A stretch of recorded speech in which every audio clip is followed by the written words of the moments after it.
Fry pan तापत ठेवला आहे. त्यामध्ये तेल ओतून घेऊ. चांगलं 2-3 चमचे तेल ओतून घेते ते मी. आपण जी भाजी बनवणार तिला थोडंसं तेल जास्त लागतं.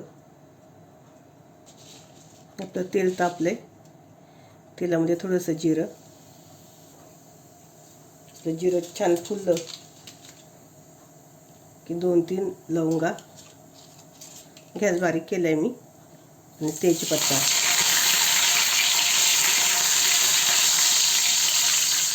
इथे मी 2 तेजपत्ता टाकलेत. मोठे मोठे होते म्हणून मध्ये कापले त्याला आणि त्याचे 4 भाग केलेत. थोडीशी कोथिंबीर.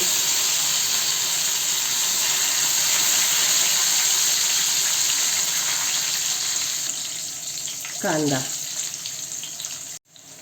भरपूर सारा कांदा घालायचा. आता आपण इथे चांगला कांदा शिजवून घेऊया. हलकासा गुलाबी कलर येईपर्यंत आपल्याला कांदा इथे शिजवून घ्यायचा आहे. इथे कांदा आपला छान परतून झालाय. तर त्यामध्ये आपण मसाले टाकून घेऊ. काश्मीरी लाल मिरची पावडर, धनिया पावडर, तिखटवाली मिरची पावडर, थोडासा हिंग. आता हे सगळं आपण चांगलं मिक्स करून घेऊ.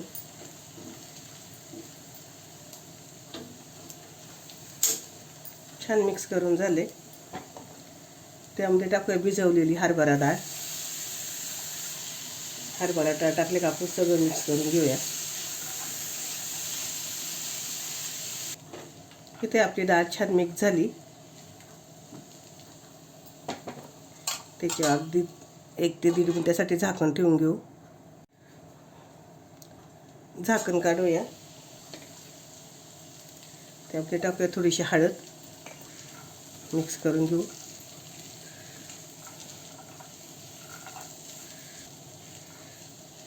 इथं आपलं छान मिक्स करून झाले. त्यामध्ये ओतणारे आपण गरम पाणी.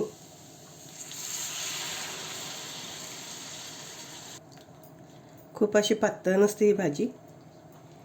थोडीशी लपथपीत असते. ते डाळ शिजायला लागेल तेवढं पाणी ओतायचं. त्याच्यावर पीठ ठेवणारे आता परत झाकण. झाकण काढूया. आपल्या इथं भाजीला हलकीशी उकळी यायला लागली आहे. त्यामध्ये चवीनुसार मीठ. पुन्हा एकदा सगळीकडून मिक्स करून घ्यायचं.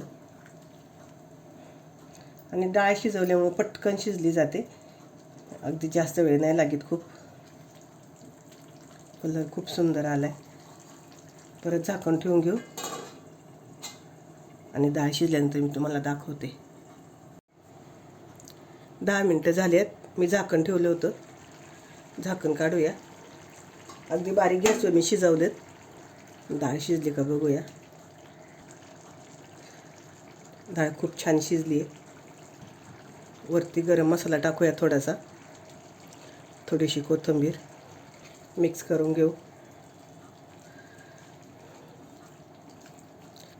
गरम मसाला टाकला का सगळीकडून चांगले मिक्स करून घ्यायची. आणि आता फक्त 1 मिनिटासाठी किंवा 1 वाफ येऊन द्यायची. आपला डाळ कांदा तयार होणार. आणि गॅस बंद करून टाकूया आपण. 1 मिनिट झालाय. झाकण काढूया. खूप सुंदर झालाय. घट्ट पण नाही पातळ पण नाही. अगदी थोडीशी ग्रेव्ही आणि डाळ एकदम छान शिजली आपली. चला, माझा हा व्हिडिओ जर तुम्हाला आवडत असेल तर कमेंट करा. सबस्क्राईब करा चॅनलला. लाईक करा आणि शेअर करा. गॅस बंद करते.